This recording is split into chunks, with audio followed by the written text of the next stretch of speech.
네, 앞선 리포트를 통해서도 보셨는데요. 건우 아빠로 더 많이 알려진 사단법인 토닥토닥의 김동석 이사장과 좀 더 이야기 나눠보겠습니다.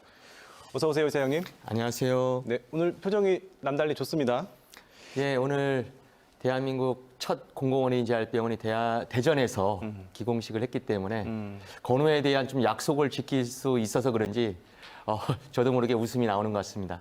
이게 좀 어떤 의미가 있다고 생각하세요? 예, 그동안에 좀 없었던 그 어린이 재활 의료 체계를 구축하는 그 시작이고요. 또 치료뿐만 아니라 교육과 돌봄이 함께 갈 수 있는 어떤 통합형 그런 어린이 재활병원이 시작한다. 그런 의미가 있겠습니다.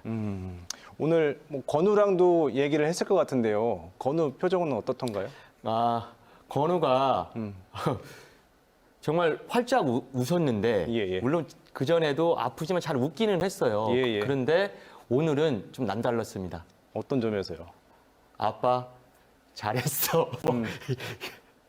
5년 만에 이런 결과를 내셨어요. 사단법인을 출범하신 지. 또 다른 장애우분들의 그 부모분들도 막 반응이 있을 텐데 어떻습니까?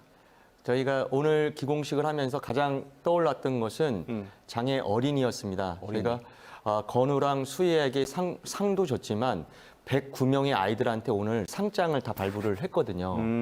이 아이들이 포기하지 않고 희망을 품고 오늘을 이겨내줬기 때문에 공공어린이재활병원이 시작된다고 생각합니다. 이 아이들이 저는 주인공이다 이렇게 생각합니다. 이게 2022년에 개원된다고 지금 리포트를 통해서 전했습니다. 근데 사실 2021년 10월에 이게 개원하려다가 조금씩 늦춰진 건데 이게 어쨌든 문을 열면 전국 최초라고는 하는데 앞으로 어떤 과제가 좀 있을까요? 그러니까 전국 최초이기 때문에 대한민국에서의 어떤 롤 모델이 좀 됐으면 좋겠고요. 이것을 전국에 좀 확산을 시켰으면 좋겠다. 이러기 위해서는 지금 대전시 조례가 좀 제대로 제정이 되는 것들이 필요하고 그 운영 모델에 대한 적극적인 연구, 조사가 좀 필요하지 않을까 싶습니다.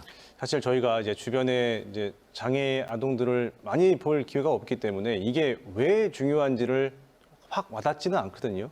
혹시 이런 병원들이 어떤 역할을 하길 좀 바라십니까? 그러니까 이 병원들은 원래 당연히 장애가 있든 없든 간에 치료를 받을 수 있는 권리가 있어야 되는데 그동안에 이 장애 어린이라는 이유만으로 치료를 받을 수가 없었거든요. 실제로 전국에 29만 명의 장애 어린이 중에서 2만 명도 되지 않는 아이들만 재활 치료를 현재 받고 있는 상황이에요. 이것은 치료비가 없어서가 아니라 재활 치료 시설 병원이 없어서 이렇게 된 거거든요. 그 병원을 짓는 것은 아이들에게 당연히 받아야 될 치료의 기회, 어떤 그런 기회를 보장해 주는 것이다 이렇게 생각을 합니다. 이게 제대로 운영이 되려면 결국 예산이 꾸준히 지원이 돼야 될 텐데 앞으로 남겨진 숙제가 뭐라고 보십니까? 말씀하신 대로 예산 지원 부분이 가장 핵심적인 부분이라고 볼 수 있는데요. 다행히도 이번 12월 초에 국회 본회의를 통해 장애인 건강법 개정안이 통과가 되었습니다. 그래서 공공어린이재활병원의 예산을 지원할 수 있는 법적 근거가 마련이 됐습니다.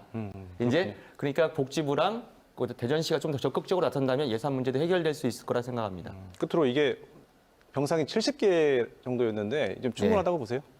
좀 부족합니다. 많이 지금 70개지만 실제로 입원 병상은 50병상밖에 되지 않기 때문에 사실은 이 병상을 가지고 대전, 충남, 세종에 있는 아이들만 해도 5천 명이 넘거든요. 그리고 해마다 집중 재활을 좀 받아야 될 애들이 저희가 파악했을 때 500명 정도 되는 아이들이 있어요. 근데 이 아이들을 커버하기는 좀 부족한 부분들이 있습니다. 근데 저희가 그래도 좀 개선이 어쨌든 이후에 추후에 확장을 좀 할 수도 있다 이런 답을 좀 받은 상황이기 때문에 좀 상황을 보면서 대전시나 복지부 좀 더 병상을 늘리는 방향으로 갔으면 좋겠습니다. 알겠습니다. 오늘 여기까지 듣겠습니다. 고맙습니다. 고맙습니다.